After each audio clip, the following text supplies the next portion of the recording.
দিনটা ছিল বিজয়া দশমী আর দেখতে দেখতে এবছরের পুজো শেষ হয়ে গেল। প্রতি বছরই আমার মাসির বাড়িতে দুর্গাপুজো হয় আর সারা পুজো এদিক ওদিক যাওয়ার কারণে আসতে পারিনি, তাই আজকে চলে গেছিলাম সেখানে। আমি যখন গেছিলাম তখন মণ্ডপ থেকে সব ঘট নামানো হচ্ছিল, ঠাকুর নামানো হবে বলে, আর তারপরেই শুরু হয়ে গেছিল মাকে বরণ করা।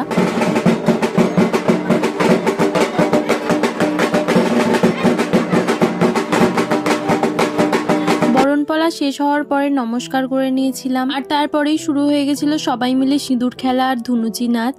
এই বিজয়া দশমীর দিন একদিকে যেমন সিঁদুর খেলতে ভালো লাগে, ঠিক আর একদিকে মন খারাপও লাগে যে পুজো শেষ হয়ে গেল। সিঁদুর খেলার পরে সবাই মিলে অনেক ছবি তুলে ঢাকের তালের নিচে আমাদের ঠাকুরও এখানে বেরিয়ে গেছিল। এই ঠাকুরটা গঙ্গায় বিসর্জন হয় না, বাড়ির কাছেই একটা পুকুর আছে, সেখানেই বিসর্জন হবে। ঠাকুরের পিছন পিছন আমরাও সবাই মিলে বেরিয়েছিলাম বিসর্জন করতে যাওয়ার জন্য। বিসর্জনের বাকিটা শেয়ার করব পরের মিনি ব্লগে।